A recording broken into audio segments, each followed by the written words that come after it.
Nobody in that saloon imagined that the most dangerous man in the Old West was sitting there in complete silence, drinking cheap whiskey, enduring humiliations without uttering a single word, quiet, still, as if all the violence around him was merely background noise, until his silence began to weigh heavy, and that weight became a death sentence that would soon be written in blood and gunpowder across the dusty streets of a town that had never known true fear until that moment.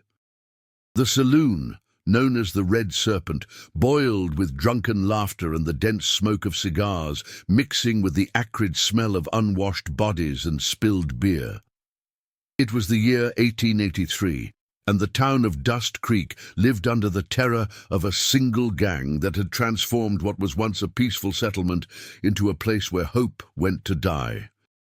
The men of Jack Coyote Morrison controlled every corner, every business, every drop of whiskey that was served in every establishment, from the general store to the undertaker's parlor. Where they walked, fear followed them like a shadow cast by the devil himself, and children would hide behind their mothers' skirts whenever the sound of their spurs echoed down the main street. But that particular night, something broke the routine that had become as predictable as the desert sun. At the last table in the corner, hunched over his glass like a man carrying the weight of decades on his shoulders, sat a man who did not belong in such a place. Elias Cordell, 72 years old, his hair white as the snow that crowned the northern mountains, skin weathered by decades of unforgiving sun that had turned his face into a map of wrinkles and scars, hands steady despite the age that had claimed so much of his former strength. Nobody understood what an old man like that was doing in a place where angels feared to tread and demons came to play. The regulars exchanged confused glances, wondering if perhaps the old-timer had wandered in by mistake, thinking this was still the respectable establishment it had been before Morrison's arrival. Jack Morrison looked at him with contempt that could have curdled fresh milk. An old man, a mistake of time, a relic that should have been buried years ago, he thought to himself as he studied the solitary figure. He approached slowly while the other gunmen laughed, knowing exactly what was coming, anticipating the entertainment that always followed when their boss decided to have his fun with newcomers. Morrison grabbed the old man's whiskey bottle and emptied it over his weather-beaten hat, the amber liquid running down like tears of humiliation. "Welcome to hell, grandfather. Here I am, the one who commands, and you better learn that lesson quick if you want to leave this place with all your teeth." Elias did not answer. He continued looking at his empty glass, calm as a mountain lake at dawn, as if the insult did not exist in his world. The silence lasted only seconds, but it felt eternal, stretching like taffy between them. There was something strange about that man, something contained like a storm, waiting for the exact moment to unleash its fury upon the world. One of the gunmen whispered with a nervous laugh that did not quite reach his eyes, "That old man has a mighty strange look about him, friend." Morrison pushed the table with enough force to send it scraping across the wooden floor. The glass fell and shattered into 1,000 pieces that sparkled like diamonds in the lamplight. Even so, the old man did not move a muscle. He only raised his gaze for an instant, a calm but icy look that seemed to pierce through Morrison's soul. A look that did not belong to just any cowboy who had wandered in from the desert.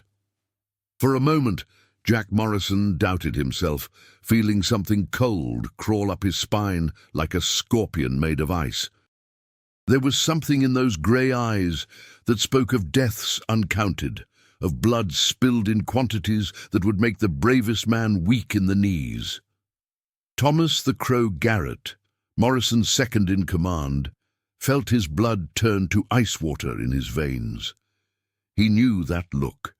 He had seen it once before, 15 years ago, on the worst night of his life. A night when death had worn the face of a younger man with those same grey eyes. But it could not be. That man was supposed to be dead, left bleeding in the desert with bullets enough to kill 3 men. Yet here he sat, older, weathered, but unmistakably alive. The mathematical impossibility of it made Thomas's hands tremble as he reached for his whiskey glass, needing something to steady his nerves. Dust Creek was a town forgotten by God and remembered only by the devil himself.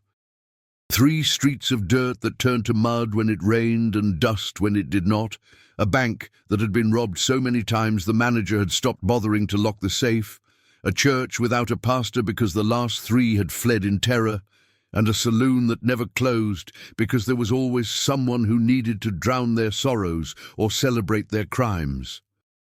The law had passed through there years ago, took one look at what the town had become, and decided it was not worth the bullets it would take to clean it up. It was outlaw territory now, and Jack Coyote Morrison was its uncrowned king who ruled with an iron fist wrapped in barbed wire. Morrison and his men had arrived 2 years ago like a plague of locusts. They burned the sheriff's office on their first night, the flames reaching so high that people in the next county could see the glow. They hanged the mayor from the telegraph post on their second day, leaving his body there for a week as a reminder of what happened to those who opposed them. Since then, nobody had dared to challenge them. They collected illegal taxes that left families hungry, stole cattle that represented years of hard work, violated women who would never again walk the streets without fear in their eyes. The town breathed fear like it was the only air available, and hope had become a luxury that nobody could afford. Elias Cordell had arrived on Tuesday's stagecoach, a ghost from another time stepping into the present. He carried no visible luggage except an old leather satchel worn smooth by years of handling, no visible weapons, which was unusual for any man traveling alone through dangerous territory, just that old satchel and a battered hat that had seen better decades. He paid for a room at Widow McAllister's boarding house with worn silver coins that clinked with the weight of history. He did not speak to anyone beyond the necessary pleasantries, did not ask questions that might reveal his purpose, just observed everything with those grey eyes that seemed to catalogue every detail. The curious widow, a woman who prided herself on knowing everyone's business in town, asked him where he came from, with the casual air of someone making conversation over afternoon tea. From far away, Elias answered with a hoarse voice that sounded like gravel rolling down a mountainside from a place that no longer exists except in the memories of dead men. That first night in town, Elias dined alone in the saloon, choosing a corner table where he could see both the entrance and the back door. He ordered whiskey that burned going down and dried meat that required strong teeth to chew. Morrison's men were there as they always were, playing poker with marked cards, shouting obscenities that would make a sailor blush, breaking bottles just to hear the sound of shattering glass. One of them, a man called Snake Dawson, whose eyes were as cold and flat as his namesake, noticed the old man sitting alone. "Look here, boys, we have fresh meat that wandered into the wrong pen." He approached, staggering drunk with the confidence of a man who had never met his match. He knocked Elias's hat off with a backhanded swipe that sent it rolling across the floor. "Around here, old men do not last long, grandfather. Did you come here to die, or are you just lost and too proud to admit it?"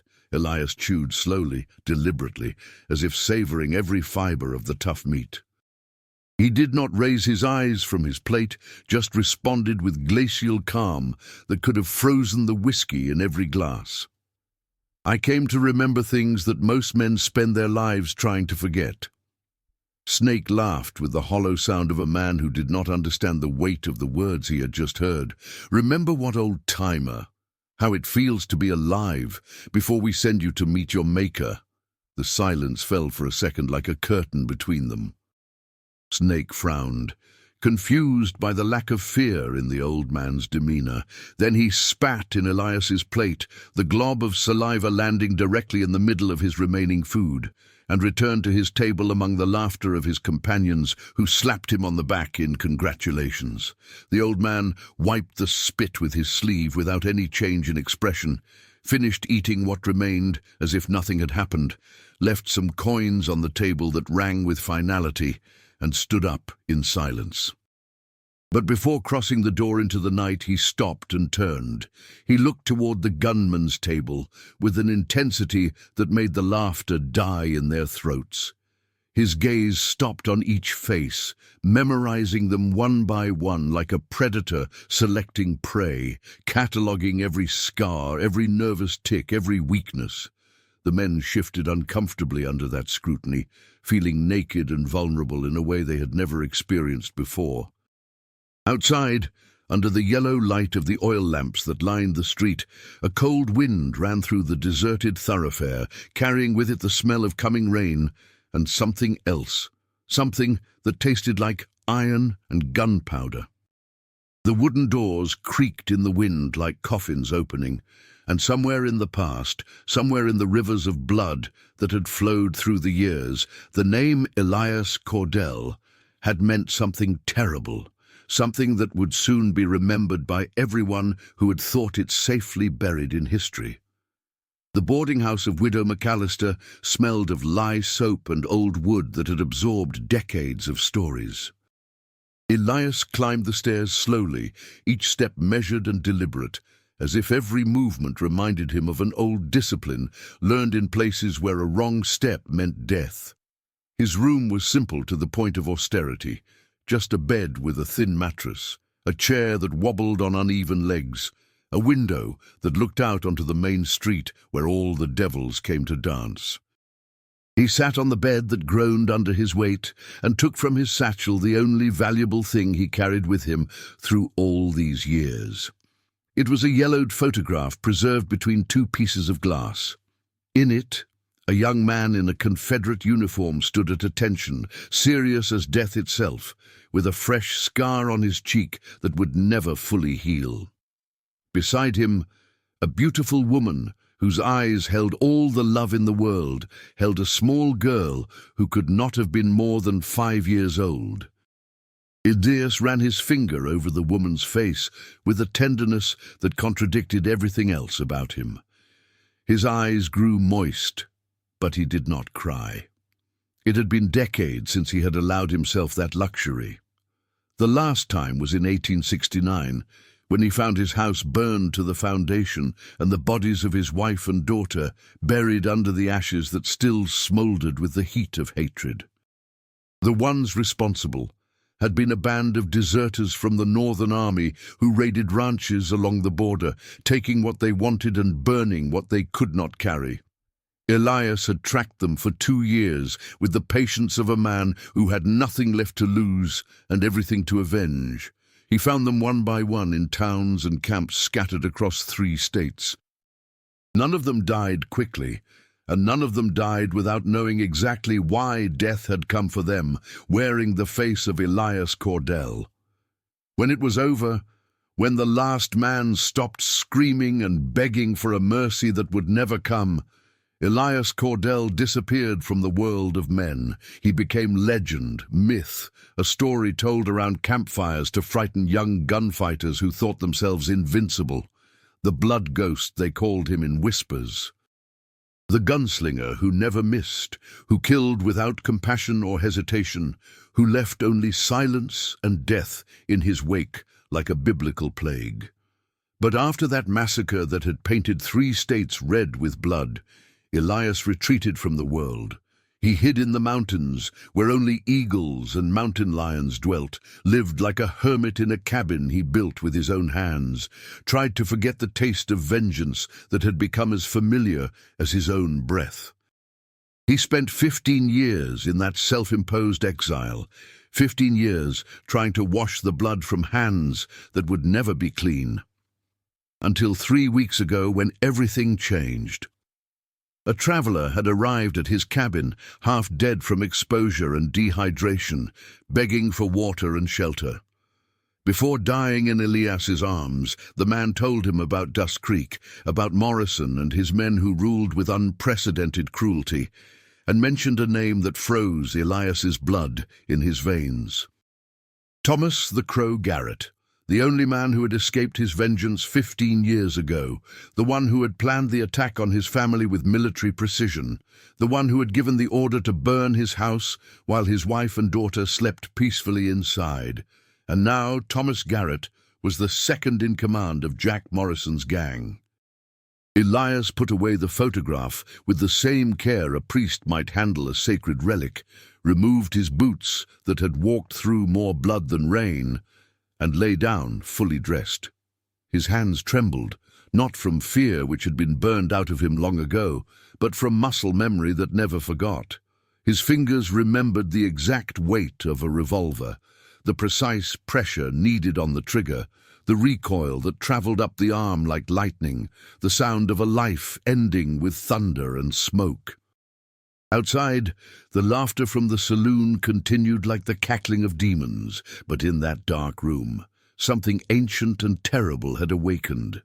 The blood ghost had risen from his grave of self-imposed silence, and the town of Dust Creek did not know that it had just signed its death warrant, written in letters of lead and fire. The morning arrived with a brutal sun that transformed the streets into mirrors of dust and misery. Elias woke before dawn, as he always did, the habit of a soldier that never died. He stretched his body with precise movements, slow but deliberate, each joint protesting but obeying like troops falling into formation. He descended to the kitchen, where Widow McAllister was preparing coffee strong enough to wake the dead. "Good morning, Mr. Cordell. Did you sleep well?" "I never sleep well, madam. But I survived another night, and sometimes that is the best a man can hope for." The widow served him black coffee that could strip paint and bread, that required determination to chew. While he ate, he observed through the window as Morrison's men were already in the street collecting their illegal taxes from the merchants who had no choice but to pay. One of them struck an elderly Chinese man who sold remedies and herbs. The man fell to the ground, blood flowing from his nose like a red river. Nobody intervened because intervention meant death. Elias gripped the cup with such force that hairline cracks appeared in the ceramic. The widow noticed the change in his gaze, the way his eyes went from grey to the colour of storm clouds. "Do not get involved, Mr. Cordell. Those men kill for entertainment and sometimes just to pass the time." "I know," replied the old man, without looking away from the scene outside. "I used to do the same thing before I learned the difference between killing and murder." The widow went pale as fresh milk. She did not ask any more questions, because some questions had answers that were better left unspoken. Elias went out into the street, where the sun struck his face like a slap from God himself. He walked slowly toward the market, where the elderly Chinese man was still on the ground, bleeding and mumbling prayers in his native tongue. The gunman who had hit him was laughing with his companions, recreating the blow for their amusement. Elias knelt beside the merchant and helped him to his feet with surprising gentleness. The man murmured in his language, frightened and confused. "Easy now," said Elias in a voice soft as silk. "It is over for now." The gunman, a huge man called Bull, whose neck was as thick as a tree trunk, approached with fury burning in his eyes. "Hey, old man, that Chinese man owes me respect, and you are sticking your nose where it does not belong. If you value your life, you will walk away right now." Elias straightened slowly, his back cracking like old wood in a fire. He looked Bull directly in the eyes with an intensity that could have melted iron. "That man owes you nothing, and I owe you even less than that." Bull laughed with the confidence of a man who had never met his better and pulled out his revolver, pointing it at Elias's face close enough that the old man could smell the gun oil. "Do you have any idea who you are talking to, grandfather?" "Yes," answered Elias, with a voice serene as a funeral prayer. "I am talking to a dead man who does not know it yet." Bull frowned because he did not understand the words, but something in the way they were said made his skin crawl. The older men in town, those who still remembered the stories their fathers had told them, felt a chill run down their spines, despite the morning heat. One of them, a drunk named Pete, who had lived through more history than most, whispered with a trembling voice that shook with recognition. "My God in heaven, that old man, that scar on his cheek curved like a crescent moon. Could it be him? Could it really be him after all these years?" Bull's revolver remained aimed steady at the old man's face. Elias did not move, did not blink, just waited with the patience of a man who had all the time in the world because he knew exactly when and how this would end. And in the saloon across the street, watching through the window with growing horror, Thomas the Crow Garrett was looking at a ghost from his past, and he recognized that face that had haunted his nightmares for 15 years. His past had finally caught up with him like he always knew it would. Thomas Garrett let the whiskey glass fall from nerveless fingers. The crystal shattered against the saloon floor in an explosion of amber fragments, but he did not notice.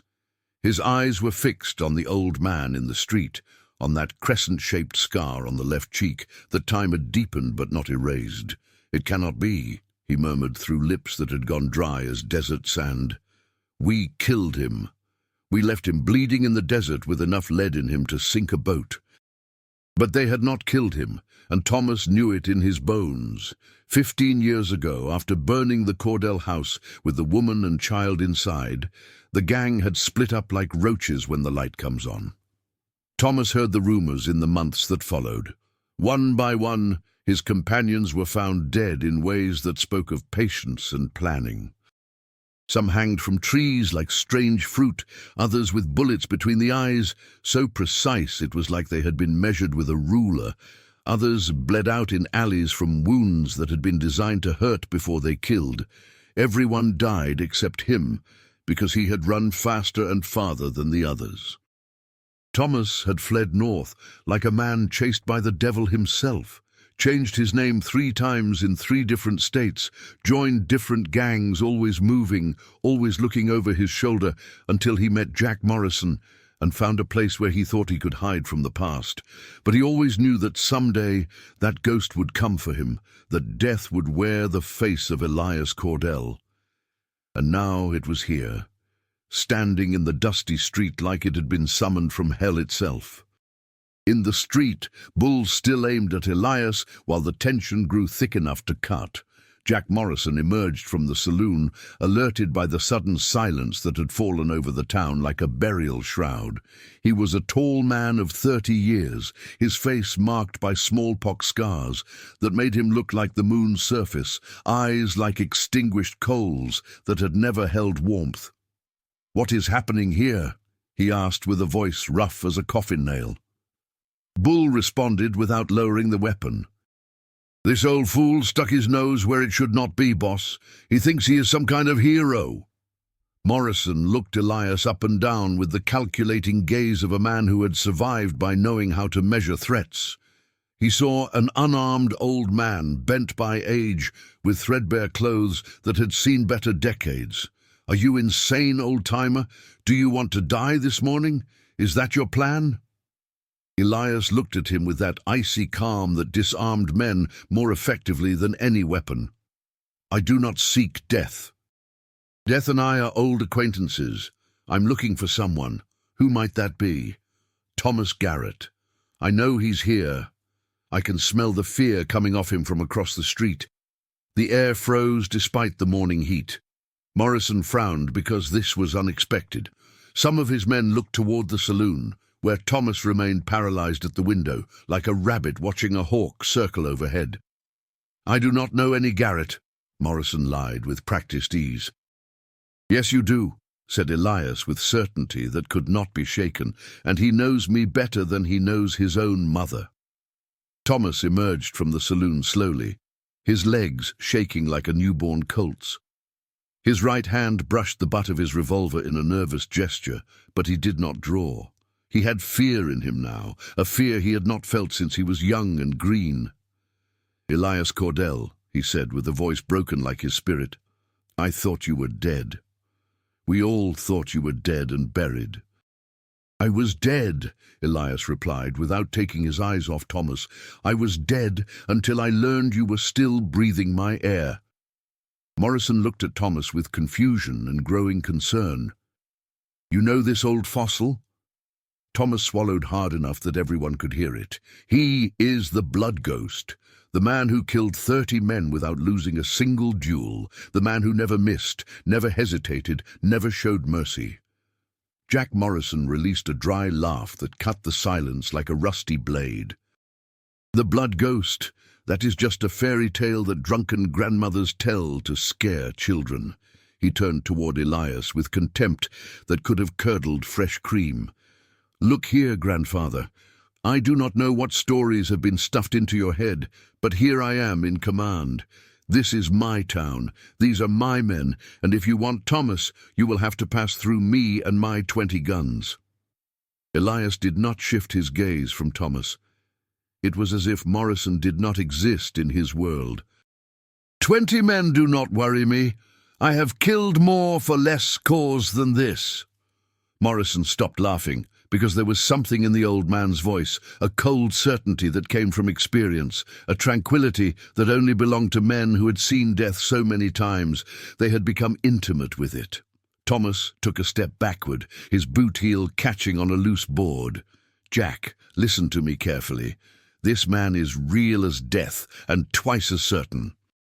I saw him kill 6 men in less than 10 seconds once.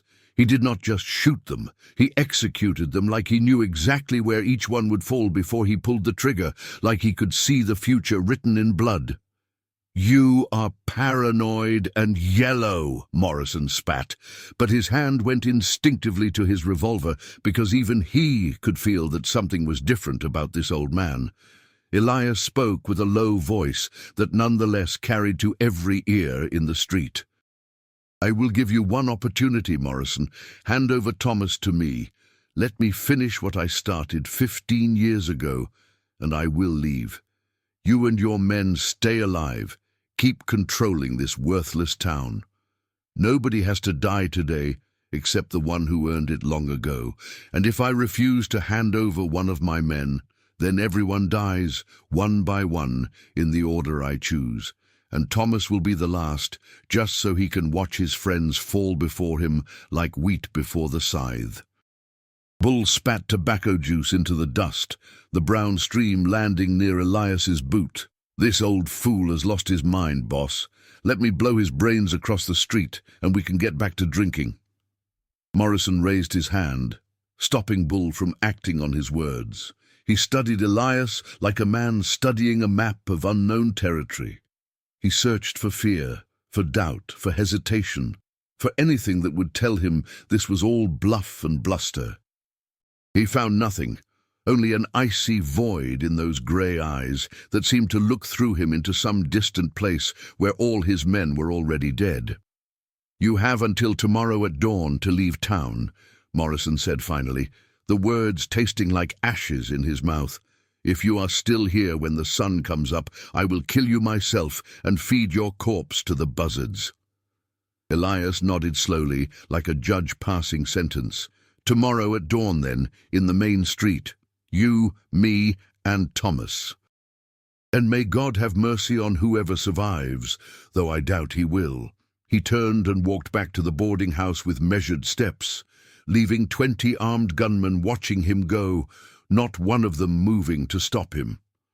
Thomas collapsed against the saloon wall, sweat pouring down his face like he had been dropped in a river. "We are dead," he whispered with the certainty of a man who had seen his own grave. "We are all dead men walking." And deep in his black heart, Morrison began to fear that Thomas might be right about that. Night fell over Dust Creek like a burial shroud made of darkness and dread. The oil lamps barely illuminated the windows, creating circles of yellow light that looked like eyes watching from the shadows. The entire town whispered behind closed doors and shuttered windows. Some families packed their belongings to leave before dawn, preferring the uncertainty of the road to the certainty of violence. Others locked themselves in their houses, praying to a god who had seemed to forget this place existed. In the saloon, Morrison gathered his men around him like a general preparing for war. "Listen to me carefully, all of you. Tomorrow that old man dies, and I do not care if he was the blood ghost or the angel of death himself. He is just an old fool with old stories. We are 20 men with guns. He is one man with dreams of past glory. The mathematics are on our side, and mathematics do not lie." But his voice did not sound as confident as his words, and every man in that room could hear the doubt creeping in. Snake Dawson, nervous as his namesake before a storm, asked the question they were all thinking. What if the stories are true, boss? What if he really is what Thomas says? Morrison hit him with enough force to knock him off his chair and onto the sawdust-covered floor. "There are no stories. Only an old, stupid man who is going to die tomorrow when the sun comes up."